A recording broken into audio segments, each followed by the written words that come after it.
First, we bring you this message brought to you by Asper Cream and Tough Actin' Tenactin for all the gunkiest gunk and all the crevices that you can't reach and you don't want to. Let us do the work so you can smell just as fantastic and phenomenal greasy as you want. Horace, our parrot, kept along with him the entire time. Good job, Horace. So we are in the comfort of our bed once more, relaxing, and we do not, as we never do, have a script. However, we do have what is known in proper parlance in the industry as bullet points. Yes, we have had a lot of adventures in the last year and a half, so we thought we would verbally archive them and... Adventures in babysitting. Well, I would begin with some of the out-of-town trips that we embarked upon. And we obviously went back and forth between seeing our family and friends, and Kansas in the Midwest for me and Florida for you, which we have discussed in a prior episode. But as one of our favorite pastimes is going to see performances by artists we admire. I set that into motion last year, seeing one of my favorite groups called Queens of the Stone Age that we witnessed in Bridgeport, Connecticut in August of 23. And on that bill was another group called Phantogram, which is also really good. However, there was an opening band that I will not name. Oh, God. Because I will not have much to say, and that's positive, other than, hey, you guys are up there, you're doing it, whatever it is you're doing it. Right. I want to interject and say that was my first time going to a concert in Connecticut, because I'd always leave Connecticut and go to Boston or Worcester or Providence, but I really did. That was my first, in spite of living there for 10 years, experience at a Connecticut concert. Also, I love Queens of the Stone Age, and regarding the band he was just mentioning, that was one of the opening acts. We were standing in the merchandise line. There were television screens all around us, and monitors. Had to hide my laughter in his shoulder because I wasn't sure how many fans that opening act may have, and I didn't want to offend anybody, so I just kind of buried my face in his shoulder and I pointed to the screen, and him and I both laughed as quietly and respectfully as we possibly could. And then we finally sat down and had the pleasure of listening to them on the stage, and the singer got off stage and started bullying this gentleman, which I believe to be really obscene.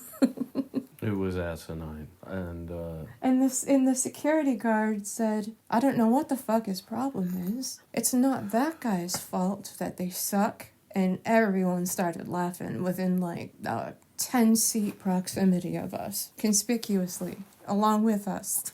as well as making the comment, I don't know who he thinks he is. It's not like he's anybody. Oh, yeah, that part too. Regardless, that was a great concert, great show at a great outdoor amphitheater, or shed as they're called as well. And we would not probably choose Connecticut as a go-to destination for such performances, but it is more convenient for us, because when you consider Boston as the other possibility, that is a far better place to see a show, but it can also... It's more chaotic. You're dealing with a lot more... everything. Yeah, so if you have the option, which we do, we're pretty much equidistant from either, and it just so worked out that we could go see them there. And actually, at that time, they didn't have a show booked for Boston, so that was the other thing. But ironically, I will tie this into a very current... I knew this was happening. ...current event that has happened within the last 48 hours, which would have been our first time going back to the same amphitheater. And this time it was to see Jane's Addiction and Love and Rockets, which if your head's in the sand, then you don't know, but you probably do by now, that preceding that show, they did play in Boston on Friday the 13th, and it turned into a disaster and an implosion on stage, which led to them canceling the Bridgeport show that we were supposed to go to. And effective today, they are on an indefinite hiatus yet again, but disappointing because I had not seen them in 20 years maybe, and especially not with the original lineup with Eric Avery back on bass. That being said, Love and Rockets I was just as excited to see, but we were not able to return to that amphitheater, so... Not yet, and not to see them, but in our near future, I'm sure we will.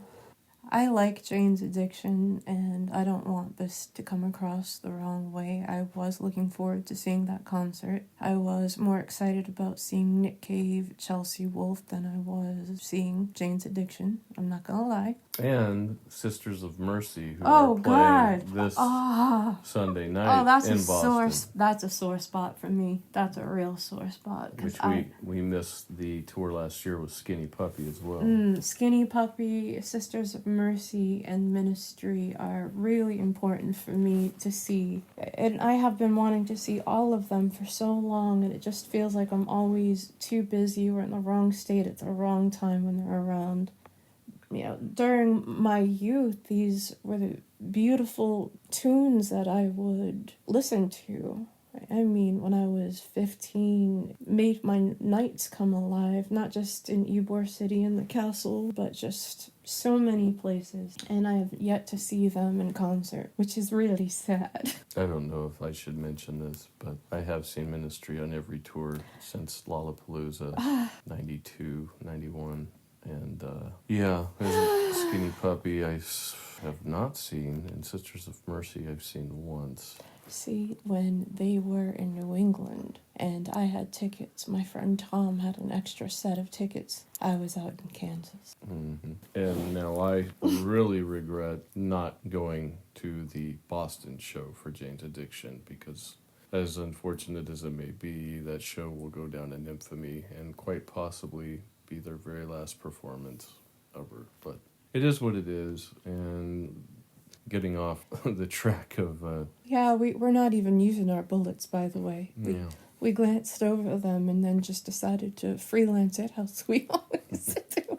So the Swans concert in New York City, where we got to spend some time with a local who is a dear lifelong friend of mine, Peter Vertraus, and he's always a great time, and he joined us. We had a really nice dinner. It was in Brooklyn. Yeah, and we had the most adorable hotel, and that hotel had a toilet shower combo that I would love. She loved this. I loved it. You could shit, shower, and shave at the same time. I don't know if I'd want that on a regular basis, but the mere fact I could do it was fabulous. Yeah, and the dinner was fantastic. We had a really good Indian cuisine at an awesome spot that Peter took us to. And seeing Swans was amazing because it was the final night of a 3-night run of their hometown, and being able to witness that was astounding.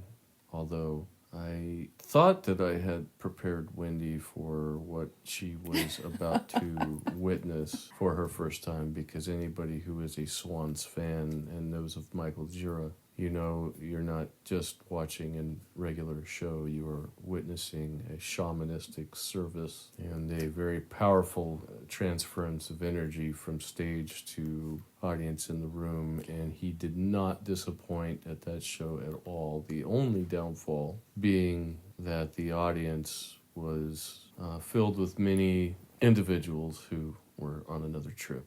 It was very inundating energy, and while I have heard tribal music and I'm very fond of New Age in general, I was quite taken aback, not so much by the ritual aspect of it, which I was familiar, but the amount of energy that the musicians were able to procure on center stage.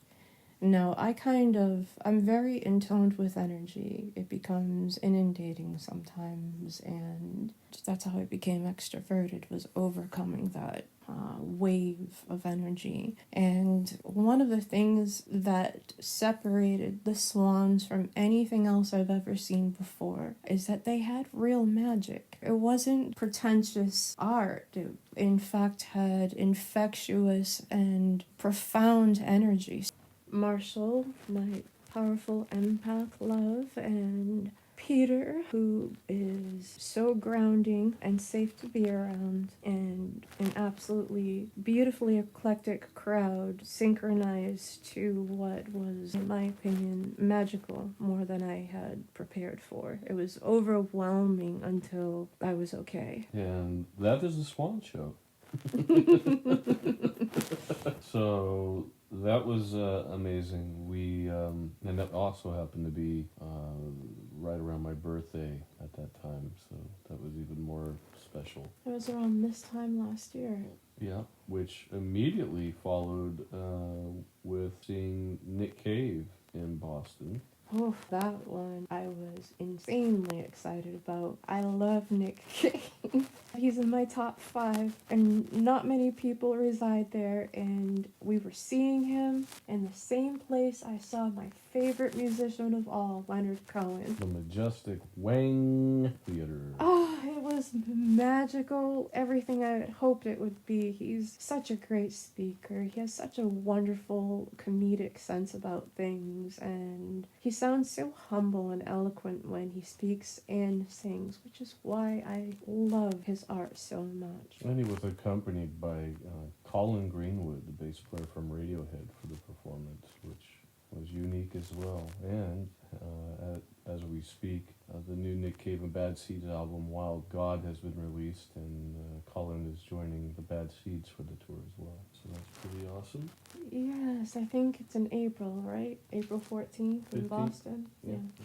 Let's see, we then saw the Chelsea Wolfe. the one and only Chelsea Wolfe at the Roadrunner venue, also across the street from the Wayne Theater in Boston. And the energy of that crowd was fabulous.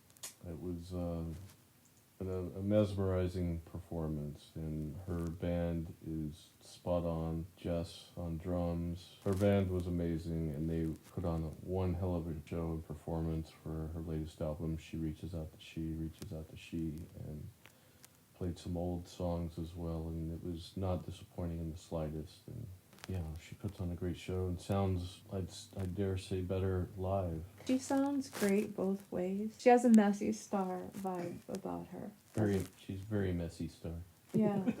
Oh my god.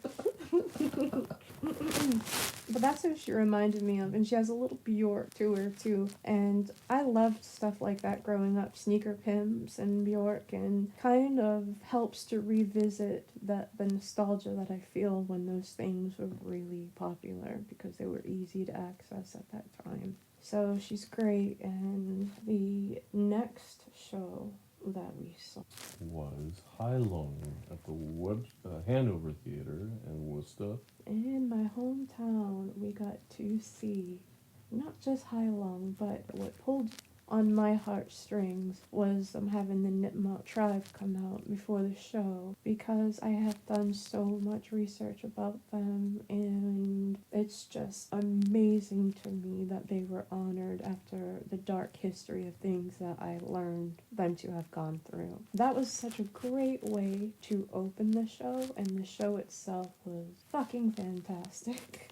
Very moving and very affecting. And I was able to witness them, I want to say 2 years prior, at a very unique and special location at Red Rocks in Colorado. And that show was equally magical, I'd argue even more so, being out under the stars and among the enormous rocks. They bring out local indigenous peoples from whatever location they're at for each of their performances. And at that performance, they brought out the Ute tribe, and it is something that's absolutely beautiful that they do. That, like Wendy said here, it's an ultimate respect given to the lands upon which they are visiting and performing the ritual, and something that's very admirable. So, we have seen a lot of movies, and to go over each one of them would take an entire podcast, so I figured it would be concise. I think it was Evil Dead, Evil Dead Rise, Dune, 2, Alien Romulus, mm-hmm. Beetlejuice. Well, if you want to add the 2 to that, you can too. Do it. Beetlejuice, 2. Deadpool. and Wolverine. And Wolverine. And we want to see Joker. Red. One red or red one? Red one. Yeah, Red one. Okay. It will be coming out this holiday season. And Megalopolis. yes, the that Francis looks, Ford Coppola movie. that looks intense. I am looking forward to seeing these, but the ones I was looking forward to most, we've seen. Alien, Romulus, Dune 2, Beetlejuice 2, and Deadpool and Wolverine were the ones I was looking forward to the most, and none of them disappointed, which is a miracle. Absolutely. And amongst those travels, we did and still do travel to Connecticut quite a bit for our therapist. Yes, we have a marriage counselor, and I'm proud of us for that. It helps to have an objective point of view. He's fucking fantastic, and he's helped us over. He is a shining bright light in the white plain dump known as Connecticut. He is. He's so awesome. And he's a nerd just like us, which makes it all the better. And your sister and her husband live down there as well, and they have a beautiful spread and Yep, I have. raise horses. And my amazing stepmother also has the coolest place out there with the largest windows, and she's the teeniest tiny thing. But and she looks so adorable in that house with those high ceilings. My stepdaughter is out there on occasion, and I have some friends that live in Connecticut. But Massachusetts, Florida, Kansas, and Colorado is where Marshall and I's bulk of people happen to be. And as such, we have gone back to Kansas on numerous occasions. We were just there in June to see my dear cousin Michael, who passed from cancer shortly thereafter. But we did get to visit him a few weeks before and see my friends and family. He was such a sassy, fiery spitball of love, and I liked him a lot. He was unfiltered and complimentary of both Marshall and myself. It was humbling to see somebody in the situation that he was faced with, who had, for the times witnessed with Marshall, spoke so lovingly of him while he was feeling so low. It's such a beautiful thing to witness, and he had a magnetic charm about him. Quite the ladies' man, I think. He was a fiery one and a great soul, and I miss him dearly. And we got to see some friends. Yeah, between the two of us, we have well over 6 dozen friends and family and loved ones that we have both got to meet and grow closer to through and with each other. We were friends for 24 years, and so I'd already cultivated relationships with people in his life, and he'd already cultivated them with people in mine, and the ones that he hadn't met yet all said exactly the same thing to him. And there are 65 he's had to meet in the last year and a half. They all say one is that I have spoken so highly about him to them in the last 24 years, and that he is everything good good that I said he was. So he knew after meeting them that I only ever spoke amazing shit about him and that I talked about him probably too much. But they all agreed with me after meeting him and spending time with him. So I was like, see, told you motherfuckers he's awesome. And what? Likewise, I told him about every single one of them before he met them. And in the same way, I told him all great things about all of these people. And he said the same things. They're exactly as awesome as you described. And likewise with the, I don't even know, but between a dozen or two people on my side that she has gotten to meet as well, and still hasn't even met everybody. Scott, he's absolutely amazing. Who is actually coming out here I for can't Halloween. wait. He's such a ball of fun. Is the Midwest version of our other dear friend Chris DeBari, who I played in Today's the Day with. Chris introduced Marshall and I, and he just remained a really good friend to the two of us. Good person. They're both great people. They're both bass players. They're both fucking hilarious and talented. I am looking forward to introducing them. I cannot wait to see the two of them together. Then there is Natasha. And Mike.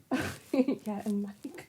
I went to high school with Natasha, and Mike and I and Scott played music together. And after introducing Wendy to them, her and Natasha have happened to form a really strong, close connection. She's just one of those people who do kind things for others and has a great conscience and works really hard to fix this broken world in ways that other people wouldn't be courageous enough to do. So she is my favorite. There's no bias there. There is, and I don't, I like them all so much, but I can't help the fact that I am that way because I have favorites even among my own, my own lifelong circles, I should say, because she's a good friend now. And Marshall got to live with Robbie Bart in Trinity. That's a more intimate experience than I've had with any of his friends. And Trinity loves Marshall. They have a great, great relationship with each other. And it was a daily thing where Trinity would ring the doorbell, come into our room, bring coffee, hang out, and show each other art. She's a little cherub of light. And Bart. Marshall's aunts are great, his mom is nice, and his sister is one of the coolest people. Always thought so. My aunt, my dad, my stepmom, the whole All family. of them. I love them all. Valerie is such a sweet woman, and she really has taken me under her animal-loving, yoga-loving wing. Her love for real estate, her love for taking care of elderly people, which she's doing at the same time as me, and her care for animals, and the way she speaks so highly of Marshall and the way she speaks so highly of her son are all very, to me, endearing qualities about her. She always says positive things. She's always speaking good about people, and I like that. His sister is one of those people who really care about this world and wants to make a positive impact on this world, and she's willing to work hard and smart for it, and she is a hard worker and incredibly smart and feisty and spiritual and well, you awesome. two were born 24 hours apart, so there's a lot of similarities there. She's an avid reader, she's an Aries, she's an eclectic spiritualist, and a mom. And all of those things resonate. And there are many more left to still get to meet, as is the case for me. And we did get to knock a huge portion of that out of the park when we went down to Tampa. We had been wanting to go for quite some time, and finally we were able to work that out. And in February, for our anniversary, we went down and I got to meet her mom and stepdad, Sonny, and one of her best friends, Christina, and her wonderful, awesome husband, Dan, and their entire family. And, they were all just such wonderful, loving people, hilarious. Sonny being quite the feisty one himself, full of stories that can go on for days, and I just immediately felt welcomed into their lives and homes, and it was a great experience that I reflect upon fondly and I cherish. And her mom as well is a very loving and caring woman, and a damn good cook too. She really took good care of us. My mom loves to laugh a lot, and she brings a lot of laughter to the table. We played a game of Cards Against Humanity, which I will eventually link to this, where you can hear us talking shit to each other. My mom, Sonny, Marshall, myself, Helen, her awesome husband. He met Brad, my ex-father-in-law. Brad's a wonderful soul. He met Susie, Christina. I have been telling Christina about Marshall for years, and I've also been telling Marshall about Christina. She is my favorite human being in that state. And Christina and Dan are a force to be reckoned with. Oh, They God. are hilarious, sharp-witted, very smart, and loving parents, loving friends, and Christina's dad. oh, great person. I felt like I had known him for years and immediately connected with him as well. He's so grounded. I knew that the minute I told him I sliced his ex-wife's tires, and he gave me a high five instead of looked at me like I had two heads. He's such a great guy, and her brother Bobby and his wife are funny. Bobby is hysterical. They have a lot of witticism, and it's fun to And watch. cynicism. Yeah, they do. It's fun to watch them all go back and forth and occasionally interject. Wonderful gems in a state that luckily have the good ones have been found and picked. It was amazing, and I will always look back fondly on that week, and I look forward to going down there again. So since he's been in Mass, he's met and lived with Robbie Bart at Trinity. He's met Angela and Angie's family. He's met Justin's ex-wife and children.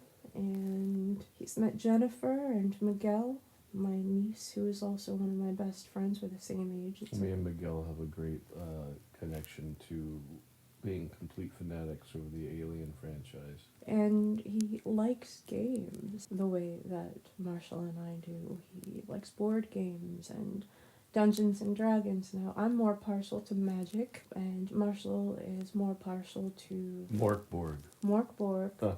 But Dungeons and Dragons is there for all of us. Actually, I prefer Spades to any of it, but... Well, one other place we visited a few times that now that the season is upon us, we will be visiting again here very soon, is New Hampshire, and one of their great festive highlights known as Fright Kingdom. An amazing, awesome haunted house. They do such a great job, and one of Wendy's friends happens to work there, and I think we went over Trinity's birthday last year, and he gave her a very personalized experience that was endearing and awesome.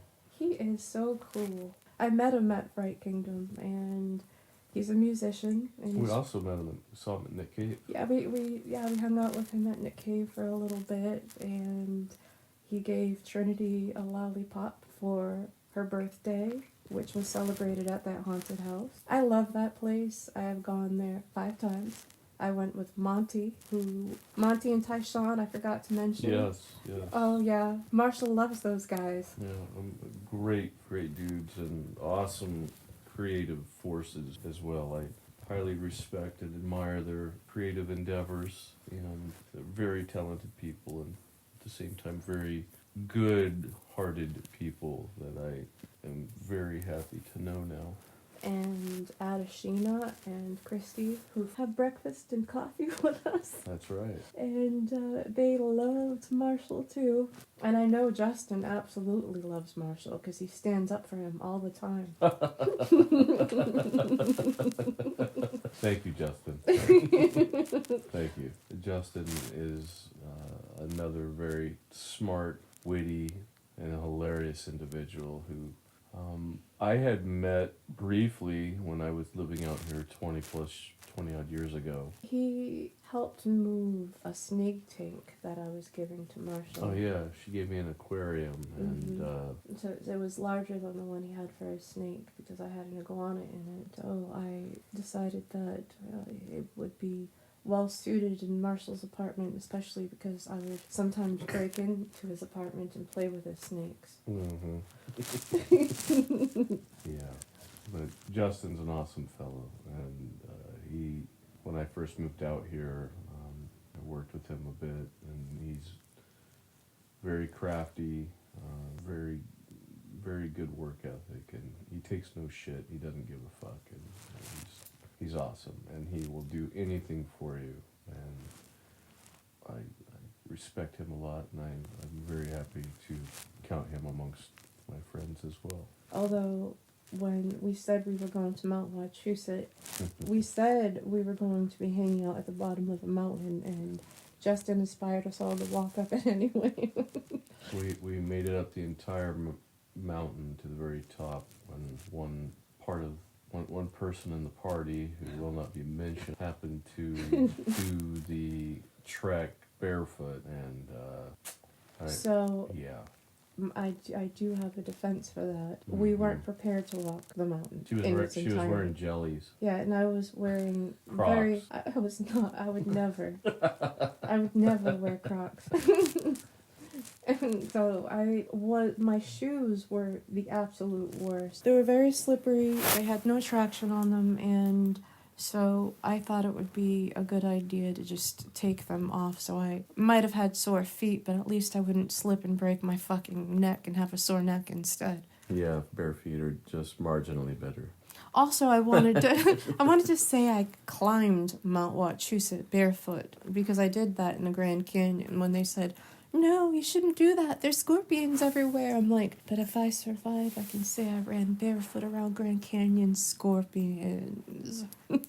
And thus, Justin was there for that too. Yeah, Justin was actually there for both occasions. He's so cool. Zoe, Lon, and Angela, I already mentioned her briefly, but I want to mention it again. Marshall really clicked with them. He hasn't been privy to enough time with them, but that's in the works. That's something that will be remedied. Yeah, and we are about to embark upon several weekends in a row of extreme socializing, and this coming weekend we will be taking a ferry ride over to Nantucket to spend the weekend with her wonderful, great friend and awesome individual who is going to put us up for the weekend, and we're going to indulge in the waterfront sunrise and sunset, and probably some good seafood as well. But Peter, a great person, another one who I'm very happy to have met,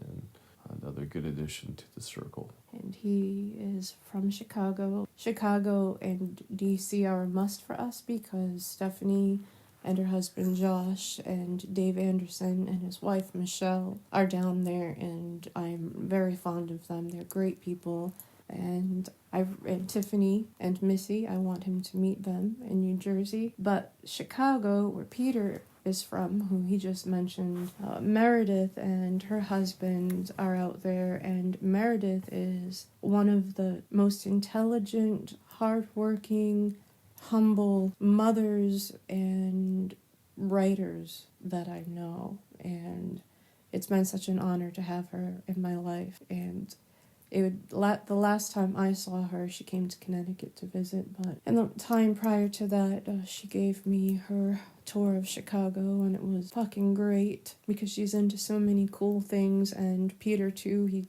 took me to all the greatest museums, and Marshall deserves to go to those museums and to meet those people, because I've been to Chicago so many times on tour and never had the time or ability to go see any of them. And for that matter, I'll parlay that into other Midwest areas that I still need to take Wendy to, specifically Kansas City and Lawrence, which are in their own right very artistic and have so much going on in the art and music culture. And I have many dear friends there that some I saw briefly on my way out to Massachusetts. Eric, my friend Dean, and didn't get to see Stevie, but he's on the list. And I have friends in Oklahoma, another dear friend of mine, Eric Crawford, and another friend, Justin, who she will need to meet eventually, sooner than later as well. I can't wait to meet both Erics, because I follow them on social media and they are funny as hell. And some of the conversations and video exchanges that Marshall has with them and shares with me on occasion because they're funny are the kind of things that Marshall and I send each other like quite regularly. In fact, sometimes I become part of that exchange by omission because I send Marshall memes and he'll share them with his friends. That helps me to better understand that they like that sick shit too. Oh yeah, there's no shortage of that. They have a good sense of humor from what I can tell so far. Family men, and they're very smart, very intelligent. They do very well for themselves using their intellect, their minds, and their abilities. And they seem to be great husbands and fathers. Absolutely. Great individual. I've known them most of my life, and I look forward to that. And that being said, another dear friend of mine that has become part of our circle is my dear friend Tyler from Denver, who will be joining us a week from Thursday for a short week vacation with his partner and coming to stay, and we will be showing him around, perhaps taking him up the Fright Kingdom in New Hampshire. And he was out last year, and we did get to go to Salem and experience that, which was a lot of fun. And he's also a very sharp and hilarious. He's my gothic Padawan. Oh, Tyler and Daniel. Yeah, my friend Daniel. Yes. They're so adorable. Tyler, he reminds me of Bart. Yes. In many, many ways. And they are the same height, at like 3'8". And both of them would appreciate that. It's the fact that they both have Native American in them. Very spiritual. They're very powerful spiritual. empaths. Yes, and they're passionate, and they allow themselves to be vulnerable when they need to for the sake of evolution. Yes. And I love that so much about both of them. Yes, as you should. And we're going to have a very good time. Something else that we're going to get to enjoy while he's here, as well as my friend Scott when he comes out for the last week of October, is something that we both really enjoy doing together a lot, which is fortunately many places to choose from to do that is antiquing and going and shopping for vinyl records. And there is no shortage of places for us to go peruse and explore around in our area. It's just Endless. It's endless, and there's never enough time to do it, and it never fails. We always find something that compels us to say, well, we really don't have room for it, but... Right. We've been meaning to get down to the ocean all summer and haven't been able to. Yeah. And yeah. it's sad because it's right there in our backyard, all of it. And that includes the Alex Gray Museum that I'm dying to see. Yes. And Wappinger Falls in New York. Yes. And Lake George. There's so much stuff around here. It's so endless that sometimes when people come to visit, it's really the perfect time to explore those things ourselves. Yes. We are a hop, skip, and a jump away from Sturbridge Village, and have not had the time to go yet. Right, and that Sturbridge Village is amazing. It is living in antiquity. It's one thing to go into the antique stores, which, by the way, are endless in this area. And amazing. There's a unique quirkiness to each of them. And Sturbridge Village, the season is almost upon us where it will be at its finest, which will be the holiday season where they light it up and it turns into an enchanting winter wonderland. And fall festivities, too. Yeah, I think we might be seeing a Celtic duo perform over the week that Tyler's here, which will be awesome. The one place that Marshall has grown fond of is the antique bus around the corner. Well, it's the record bus at the Sadie Green's Antique Store. Well, yes. Better worded. Well, that's what they call it. Yeah, I know that. That's Oh. why I said it was better worded. Well said. Touche. Yeah, it's awesome. I just noticed it a few months ago and remarked that we needed to go check it out. And not even a month ago, we finally did. And this old, I want to say is an old hippie, had parked an old shuttle bus on the side of the building and filled it with vinyl records. And on Saturdays, he's open. And we stepped inside, and the first thing he said to us was, "Well, can I get you guys a beer or a joint?" Such a cool old man. And it was awesome, and did end up finding several records that will be explored in another episode. But it's a fun time, and the antique shop itself was also eclectic and very awesome in what they had, and that's just one of them. There's just so many. So there's never a shortage of things for us to do, and as has been illustrated here, there's never a shortage of anything anywhere. I mean, we do not know what the word boredom feels like, and it's impossible. That concept is outside of our realm of understanding. Thankfully, the only problem we have is the amount of time we can appropriate to these things. Absolutely. And time does get out of our hand quite often, because when we're not doing all of those things, we're working on my novels and his music. My next album, your next book. And trying to decompress by playing games and watching epic movies, and sometimes I like to dance and cook and just be in my element in our home, because we love our space right now. Now, in the last year and a half, we have managed to somehow go to Florida, Connecticut, New Hampshire, Rhode Island, Boston on many occasions, Clearwater, Tampa, Hudson Beach, Wichita, Kansas, and see so many shows and watch so many movies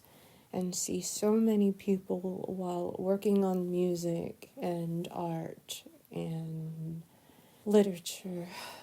It's a delicate dance and balance, because we are so creative and inundated in the things that we do for ourselves and each other, and all of these things that we just mentioned are equally important, and it's vital to balance those things, because we can spend just as much time at home within the confines of our house and in our recording studio and reading nook, and the place is set up perfectly for that. But all of this said, in summation altogether, it makes for a wonderful journey and experience for us each and every day. Right, and all of this commenced as we were moving out of one place, moving into another, learning what works for one another as far as placement and our things are concerned, and acclimating to new work schedules, new full-time work schedules on top of all of those things, and trying to manage having a healthy home lifestyle within the confines of